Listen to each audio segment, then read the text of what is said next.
Hello from the Yacht Club Convention Center. I had to think about where I was for a second. We're actually headed to, my husband and I, to Yachtsman Steakhouse. And they are redoing the lobby, I guess. So we kind of parked over here, but as you can see, I'm in a completely empty convention center, which is fun and not usual. So we're kind of late as usual. If you know me, Melissa, if you're watching, I'm always late. But we did tell them we were going to be late, so it's not, you know, it's not super bad. Anyway, it's been, I want to say like 2 years maybe at least since I've been there, and they have updated the menu, I think a couple of times since then. I know they've changed the dessert at least. So yeah, I'm excited. I think it's like a black garlic fettuccine is the vegan option. Now my glasses are fogging up, but yeah, so stay with me as I try all of the vegan options at Yachtsman Steakhouse. See, look, construction. All right, I'll see you in there.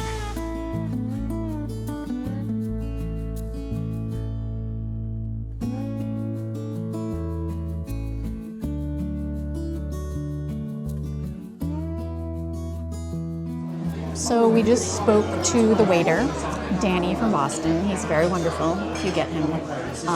He's actually from Tewksbury, which is near, I mean, I know where that is. It's not near where I grew up, but it's like, you know, it's fun. It's one of the fun words to say, Tewksbury.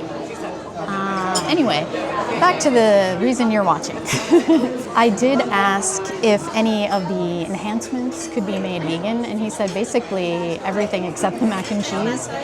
Even the cream spinach could just be, you know, sauteed spinach with salt and pepper, olive oil. The Brussels sprouts are made up fresh, so you can just get it without the honey and all of that stuff. So we're getting the roasted Brussels sprouts as an enhancement, and then all of the regular vegan things. So you're gonna get to see all of that. They're bringing over sourdough bread, which is vegan as you know, and then they also have the onion pull-apart rolls, which are not vegan. They do have dairy in them. And he's gonna bring over vegan butter as well. So very excited, love sourdough, love bread. And yeah, it smells really good in here too, because they have one of those kind of drinks that comes smoking. And someone got that, I think, and it smelled really good, like burning wood. Anyway, I forgot that they also do the roasted garlic thing here, which I love to, I like do this at home. It's so good, and you just smush a whole roasted garlic clove into your bread, which is right here. I get 3 sourdough rolls to myself, and I will eat them all. Just kidding. These are basically to share. He just separated them out for us, so the onion that we can't have is over there, and vegan butter. So there you go. The regular butter has fun salt on it. Sometimes they will do that here, but we did not get that tonight. But it's okay, because I'm going to use garlic anyway. Okay, I'm going to dig into a roll. They're very dusted with flour. Fancy. I don't want to eat all that flour, though. Sorry. They are nice and warm. I don't remember them being this size, but it has been a while, and I'm old, so I can't remember things. I'm gonna just dig into one of the garlics. Oh my gosh, this smells so good, and it reminds me of the holidays, because I always seem to make it at that time. It's very rare that I cook at home. So, easy things like sticking a clove of garlic in the oven with olive oil. That's about my speed. Could use a little sea salt on it, perhaps. I'm just going to do butter while you're here with me. Actually, the butter is nice and salty, so if you mix that with the garlic, it's like really good garlic bread that way.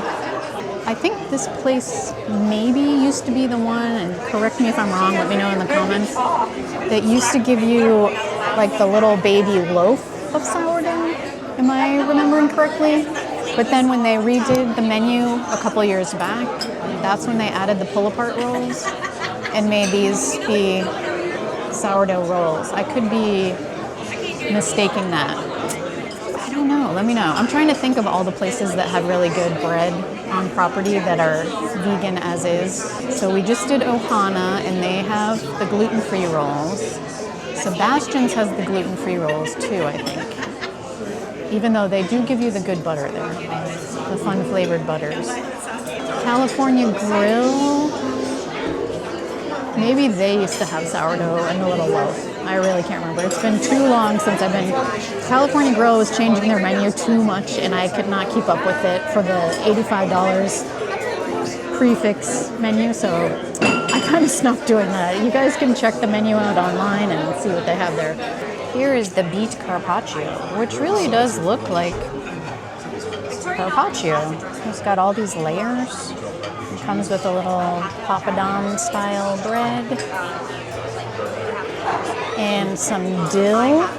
And look at this crazy egg yolk situation. That's not an egg yolk. It's kind of, let me get it a little closer to the light here. It's kind of just like bubbly goo, but I'm excited to try it. So the beet tartare is actually citrus roasted beets, whatever that means. They don't seem roasted, but a cherry vinaigrette, roasted bell peppers, avocado, yuzu, which is that Japanese kind of citrus, and a white soy egg. I'm not sure if that's soy sauce or what. Okay, well, I was not recording the beets, so I didn't, but it basically was just goo that kind of looked like egg white, and it wasn't like very attractive, so you didn't miss anything. But now I'm gonna try it. It's some layers of, I think, like different colors of beets, and then there's avocado in the middle. I'm gonna try it plain, and then we'll try with the little bread thing.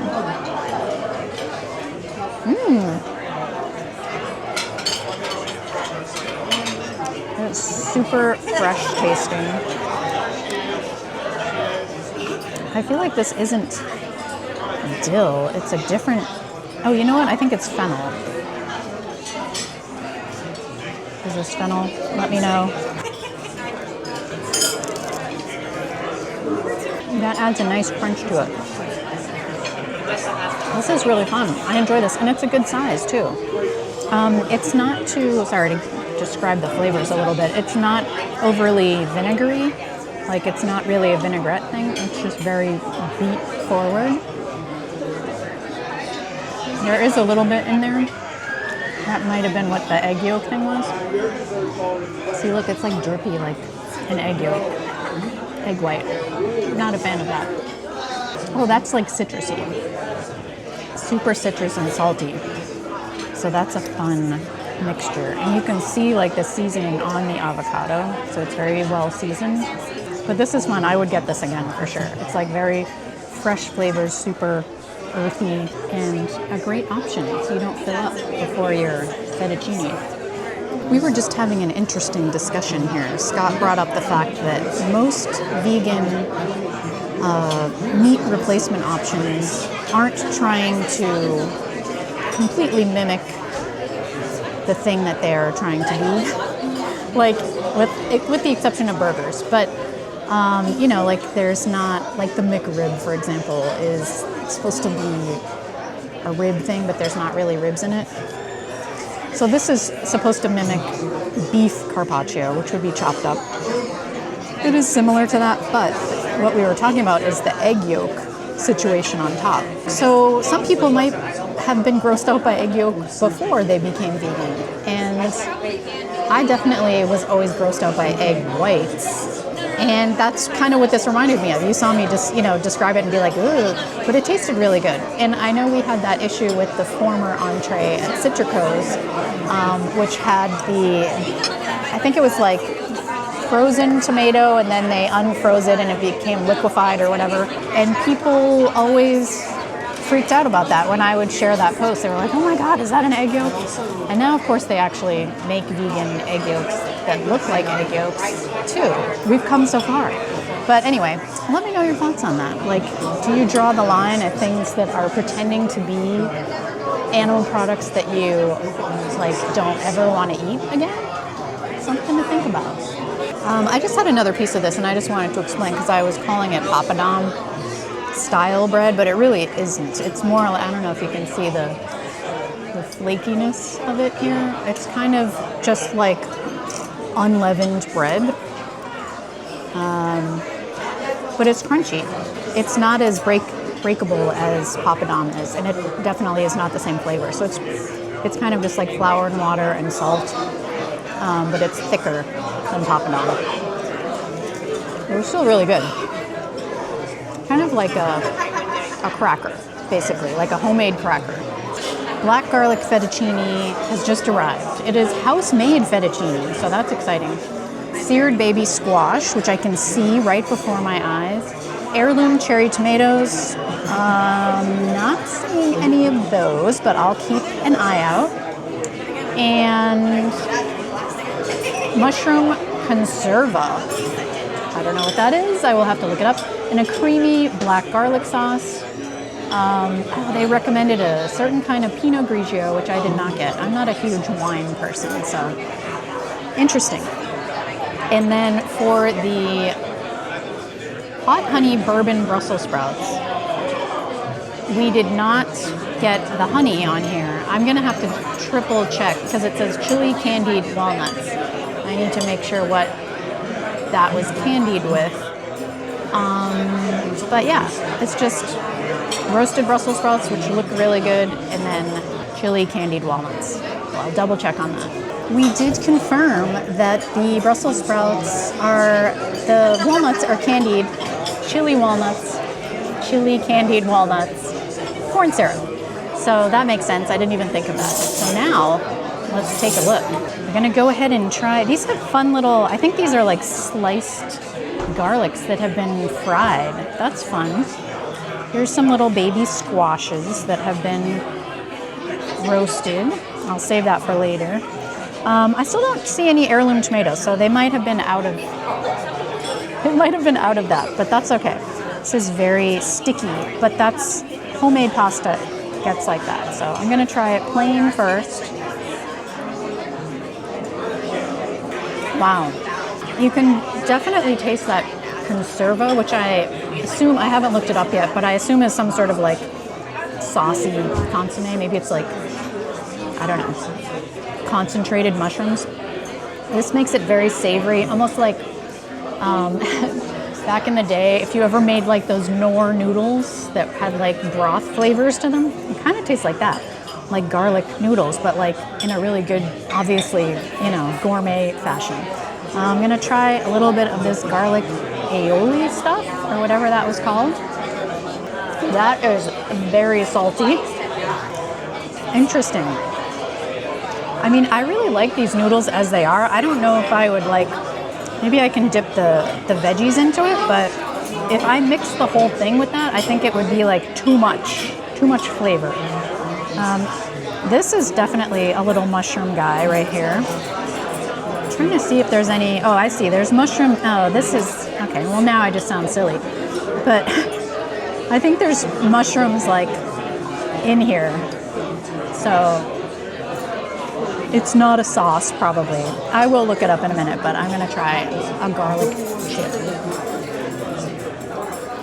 Very fun. Maybe one of my new favorite dishes. I'm a big pasta person. All right, but before I eat that whole thing, let me try there's a spoon because you can share these. They're like, enhancements for the table. Let me try. Roasted Brussels sprouts, are the best invention. Not really, it's not like spicy or anything. The walnuts are adding a little bit of crunch and texture, but there's a slight heat at the end. Yeah, that had more walnuts in it. That's a really good combo. It kind of gives it like a bacony flavor without having bacon in it. So I love that they did that rather than using bacon. It definitely is not lacking for not having the honey. Like, these aren't dried out or anything like that. This is so good. This may be, I know I said that last time at Ohana, but new favorite. I found the heirloom tomatoes, I think. No, that's like, it's definitely like a squash, but this is like a little, it was a little rosette. I thought it was like a weird other kind of pasta. It's like super vinegary, like it was marinated. I don't think that's tomatoes. I thought maybe it was. Maybe it is. There was only like 2 of them on the whole plate, and I ate one thinking it was just pasta, but it was like super vinegary flavored. So yeah, but looking at it, it looks like a very thinly sliced piece of summer squash that was like rolled up. This definitely is not a tomato. I'm sorry, Mr. Swift. So yeah, but it's very separate flavor. It's like super vinegary. We are trying the berries and cream, and if it's not great, I may see if I can get the donut flight next door at Ale and Compass, but to go. We shall see. And if you want dessert, alcohols, or coffee, that's here too. Here's berries and cream. An interesting name for an interesting looking thing. So I looked this up, and it's a low bleeding sound, like a sheep. Kind of like a sheep. Do they still do that in the thing? I haven't seen Legend of the Lion. Is that what it's called? Legend? Festival of the Lion King. Okay. They do still do it? Okay. Well, back in the day, they used to do the thing where they're like, you guys are the lions, so when it's your turn, you're gonna go roar. And you guys are the warthogs, and you're gonna do, and then you guys are the giraffes, so you're gonna make giraffe noises. And then everyone's like, huh? And so then the host person is like, I didn't know either, so I looked it up. And it's a low bleeding sound, kind of like a sheep. And that's just one of the many scripts that we have memorized in the house and always make that joke. But when that thing first came around in 1990, was that an opening day attraction? So 1998, Google was not what it is today. So when she said she looked it up, she probably looked it up in an encyclopedia or something. So keep that in mind. Anyway, berries and cream is what we're here to eat today. First, I'm going to try the cream. Yummy. That's actually really good. Wow. And these little guys are like those freeze-dried hibiscus things or something. Okay, I'm afraid to oh wait, it's very easily cracked. So this was supposed to be a sponge cake that was soaking up the berry goo. Whoops. And it's coated in like magic shell. This is a big bite. It's actually really good. I'm kind of disappointed that I like it so much. I was hoping to get the donuts. It's a lovely, I don't know if there's actually cake in it. I thought it said there was a sponge cake, but it might be so soaked in like this mousse stuff that it is liquefied, the sponge. It kind of has like a strawberry yogurt-ish flavor, but it's not, it's more on the sweet side, so you definitely don't feel like it's just yogurt. Yeah, you can definitely taste the sponge in there if Paul Hollywood is listening. Okay, let's try some of the fresh fruit and the dripping, oozing blood. Luckily, I was gonna say I wish I had this in the summertime, but luckily it is eternally summer in Florida, so this is really fun and good. If you like berry flavored things and you're not like a chocolate person, this is a must get. I need to figure out what this stuff is. How do you make magic show? I should look it up.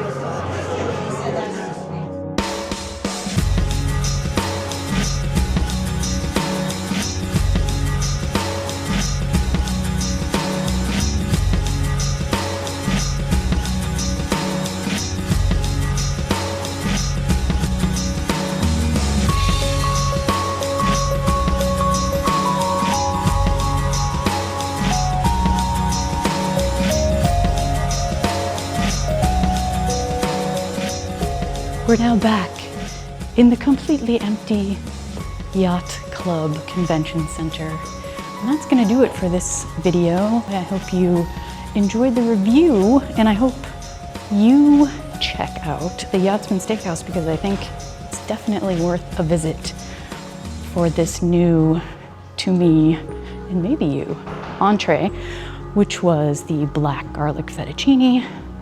Super good. And yeah, the dessert was whoa, I'm very echoey in here. You can see how tall it is. The dessert was definite, now I feel like I have to whisper. The dessert was a surprise. I really didn't think I was gonna like it, but I did.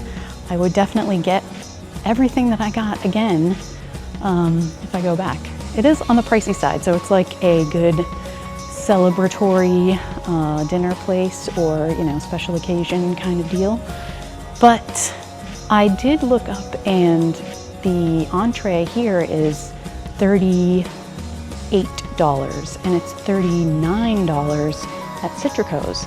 And I feel like this was a really good sized portion. I have not been to Citrico's yet, but I've seen pictures of it and it's just now that little ancient grains, like little rectangle thing that you get. So I don't know.